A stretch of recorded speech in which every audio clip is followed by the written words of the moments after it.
Okay, I'm going to show you guys my operation. Just entering the yard. The gate's already open.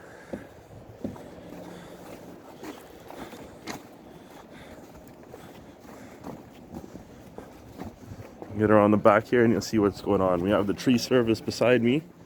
They're out splitting some wood. And now, first things first, here's Noah's Ark. That's my landlord's actually. That's for the church parade.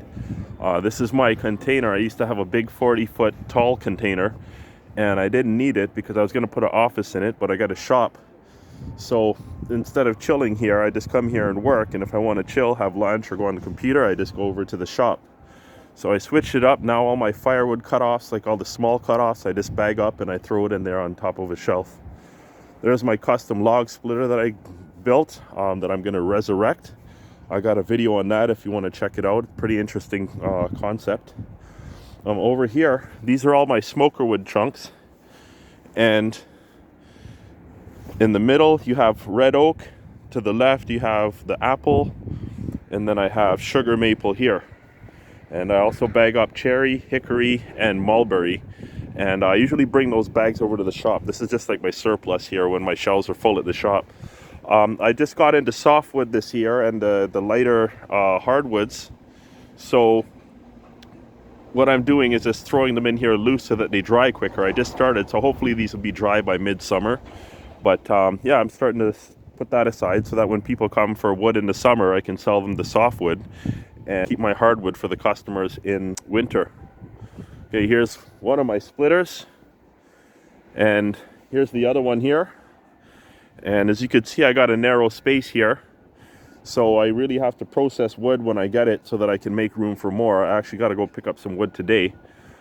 Here's my little giant conveyor, and this is 28 foot, and I use that to throw the wood into the bin.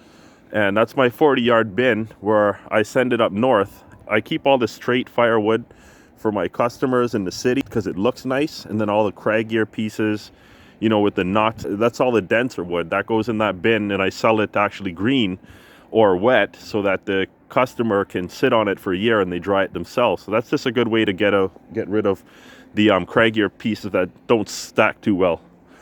This pile over here, this is my wood boiler pile. So this eventually, once I get rid of what's in my bin, then I'm going to throw this in the bin, and then I'll get this sold. So back here I keep my extra crates, and then all of this wood here is all for next season.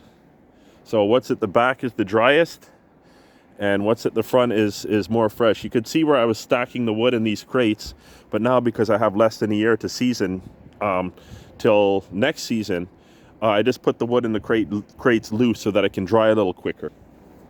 I'm gonna grab my ladder, I'll climb up in the bin, and I'll show you what's going on over there.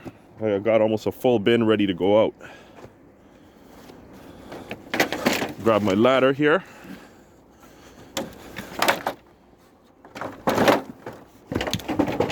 I got a bunch of cherry here that I'm going to cut up into slivers for smoker wood. Actually, while I'm at it, I might as well show you my smoker wood, how I cut for that. So this is a bunch of sugar maple, and I just cut it into slabs or like pucks, and then I just go and hack it up with the axe, and then I bag it up, bring it over to the shop, let it dry out a bit.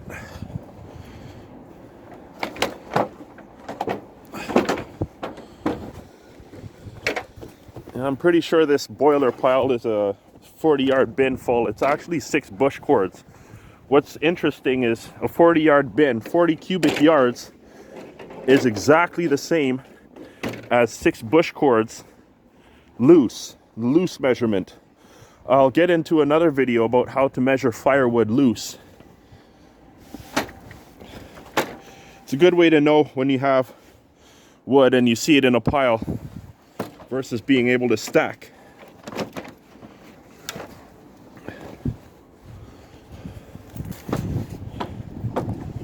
Now you see this bin's almost full, almost ready to send out north of the city.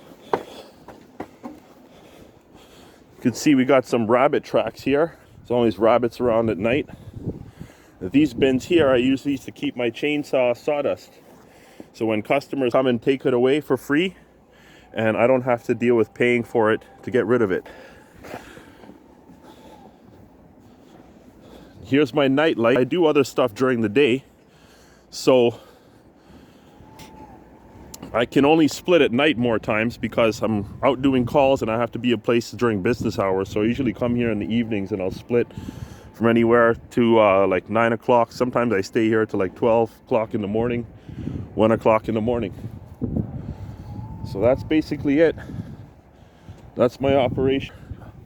As you can see, if you're running a firewood business, you need a lot of space. This is not quite a lot of space, but I mean, it's ample for me. When the wood starts coming in, this pile will be like 6 feet high, and it'll be all the way back up towards beside the bin. So it gets so full in here that I can't even use a conveyor to toss the wood in the bin. And that's what I use the wheelbarrows for. Also, the wheelbarrows come in handy for when customers come and I just got to throw a bunch of wood in and wheel it up. Say I have to go all the way to the back, I can throw the wood in the bin and I can get the customer to back up right here, or sorry, in the wheelbarrow, and I can get the customer to back up to here, and then I'll just wheelbarrow the wood from in the back.